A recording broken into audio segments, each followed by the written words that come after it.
Well, good morning. Welcome to day 12 of Cover to Cover. Today we're going to start in Genesis chapter number 37.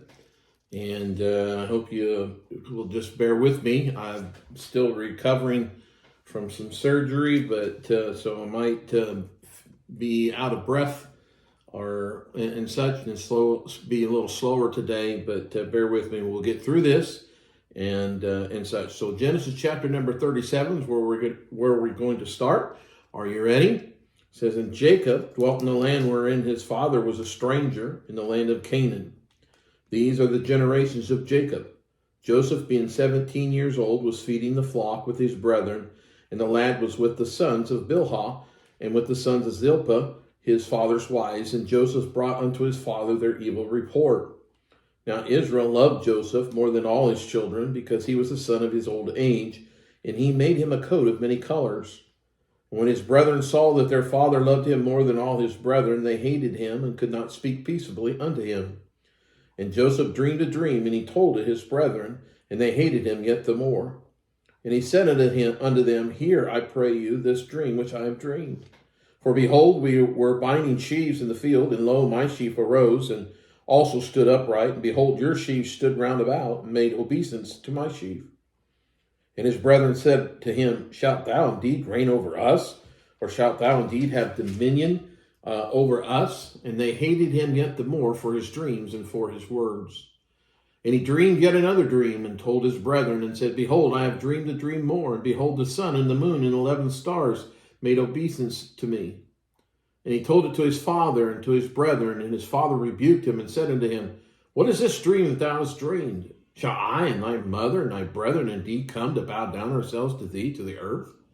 And his brethren envied him, but his father observed the saying. And his brethren went to feed their father's flock in Shechem.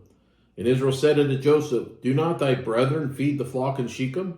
Come, and I will send thee unto them. And he said unto him, Here am I. And he said to him, Go, I pray thee, see whether it be well with thy brethren and well with the flocks, and bring me word again. So he sent him out of the vale to Hebron, and came to Shechem. And a certain man found him, and behold, he was wandering in the field. The man asked him, saying, What seekest thou?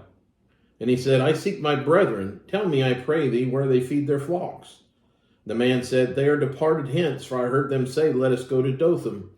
And Joseph went after his brethren, and found them in Dothan. When they saw him afar off, even before he came near unto them, they conspired against him to slay him. They said one to another, Behold, this dreamer cometh. Come now, therefore, let us slay him, and cast him into some pit, and we will say some evil beast hath devoured him, and we shall see what will become of his dreams. And Reuben heard it, and he delivered him out of their hands, and said, Let us not kill him. Reuben said unto them, Shed no blood, but cast him into this pit that is in the wilderness, and lay no hand upon him, that he might rid him out of their hands, to deliver him to his father again. And it came to pass, when Joseph was come unto his brethren, that they stripped Joseph out of his coat of many colors that was on him. And they took him and cast him into a pit, and the pit was empty, and there was no water in it. And they sat down to eat bread, and they lifted up their eyes and looked, and behold, a company of Ishmaelites came from Gilead with their camels, bearing spicery and balm and myrrh, going to carry it down to Egypt. And Judah said unto his brethren, What profit is it if we slay our brother and conceal his blood? Come, let us sell him to the Ishmaelites, and let not our hand be upon him, for he is our brother and our flesh. And his brethren were content. And there passed by Midianites merchantmen, and they drew and lifted up Joseph out of the pit, and sold Joseph to the Ishmaelites for 20 pieces of silver, and they brought Joseph into Egypt. And Reuben returned into the pit, and behold, Joseph was not in the pit, and he rent his clothes. And he returned unto his brethren, and said, The child is not, and I, whither shall I go? And they took Joseph's coat, and killed a kid of the goats, and dipped the coat in the blood. And they sent the coat of many colors, and they brought it to their father, and said, This have we found. We know now whether it be thy son's coat or no. And he knew it, and said, It is my son's coat. An evil beast hath devoured him, and Joseph is without doubt rent in pieces.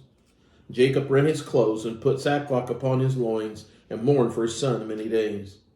And all his sons and all his daughters rose up to comfort him, but he refused to be comforted.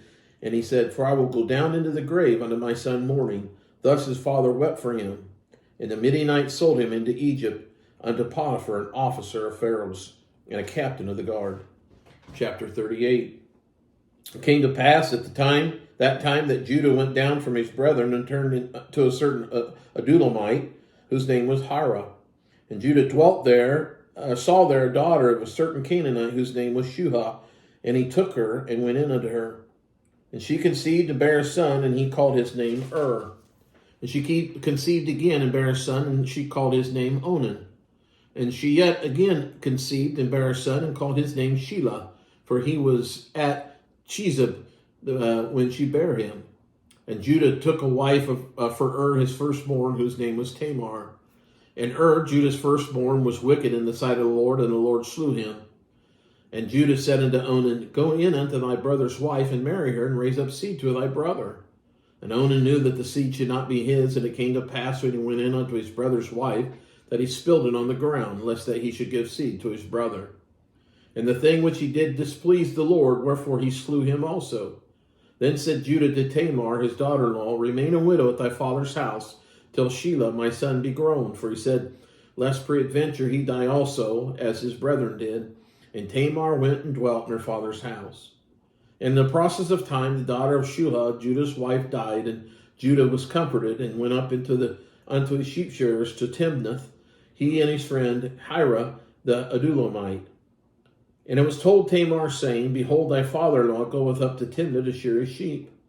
And she put her widow's garments off from her, and covered her with a veil, and wrapped herself, and sat in an open place which is by the way in Timnath. For she saw that Shelah was grown, and she was not given unto him to wife. When Judah saw her, he thought her to be a harlot, because she had covered her face. And he turned unto her by the way, and said, Go to, I pray thee, let me come in unto thee, for he knew not that she was his daughter-in-law. And she said, What wilt thou give me, that thou mayest come into me? And he said, I will send thee a kid from the flock. And she said, Wilt thou give me a pledge till thou send it? And he said, What pledge shall I give thee? And she said, Thy signet, and thy bracelets, and thy staff that is in thine hand.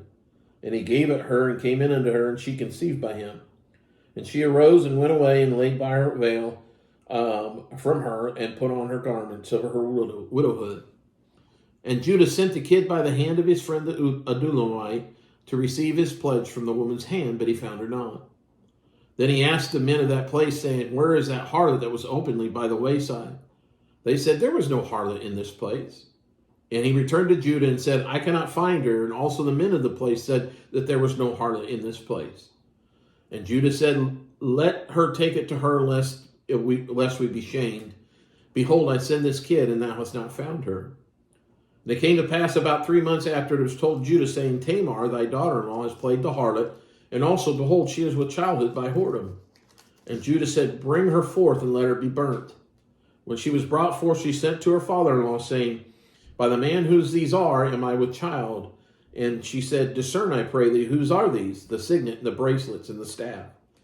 And Judah acknowledged him, and said, She hath been more righteous than I, because that I gave her not to Shelah my son, and he knew her again no more. And it came to pass in the time of her travail, that behold, twins were in her womb. And it came to pass when she travailed, that one put out his hand, and the midwife took and bound upon his hand a scarlet thread, saying, This came out first. And it came to pass, as he drew back his hand, that behold, his brother came out. And she said, How hast thou broken forth? This breach be upon thee. Therefore his name was called Pharez. And afterward came out his brother that had the scarlet thread upon his hand, and his name was called Zara. Chapter 39. And Joseph was brought down to Egypt, and Potiphar, an officer of Pharaoh, captain of the guard, an Egyptian, bought him of the hands of the Ishmaelites, which had brought him down thither. And the Lord was with Joseph, and he was a prosperous man, and he was in the house of his master the Egyptian. And his master saw that the Lord was with him, and that the Lord made all that he did to prosper in his hand. And Joseph found grace in his sight, and he served him, and he made him overseer over his house, and all that he had he put into his hand. And it came to pass, from the time that he had made him overseer in his house, and over all that he had, that the Lord blessed the Egyptian's house for Joseph's sake, and the blessings of the Lord was upon all that he had in the house and in the field. And he left all that he had in Joseph's hand, and he knew not aught he had, save the bread which he did eat. And Joseph was a goodly person and well favored. And it came to pass after these things, that his master's wife cast her eyes upon Joseph, and she said, Lie with me. But he refused and said unto his master's wife, Behold, my master wotteth not what is with me in the house, and he hath committed all that he hath to my hand. There is none greater in this house than I, neither hath he kept back anything from me but thee, because thou art his wife. How then can I do this great wickedness and sin against God? And it came to pass, as she spake to Joseph day by day, that he hearkened not unto her to lie by her or to be with her.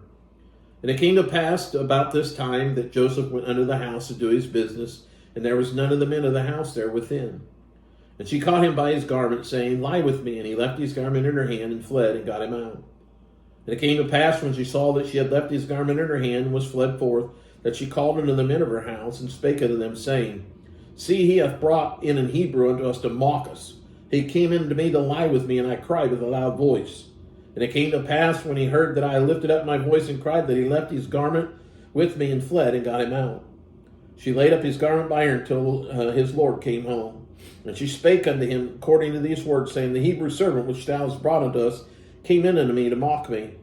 And it came to pass, as I lifted up my voice and cried, that he left his garment with me, and fled out. And it came to pass, when his master heard the words of his wife, that she spake unto him, saying, After this manner did thy servant to me, that his wrath was kindled. And Joseph's master took him and put him into the prison, a place where the king's prisoners were bound, and he was there in the prison. But the Lord was with Joseph, and showed him mercy, and gave him favor in the sight of the keeper of the prison. And the keeper of the prison committed to Joseph's hand all the prisoners that were in the prison, and whatsoever they did there, he was a doer of it. The keeper of the prison looked not to anything that was under his hand, because the Lord was with him, and that which he did, the Lord made it to appear. That concludes day number 12 of Cover to Cover, and look forward to reading with you again tomorrow.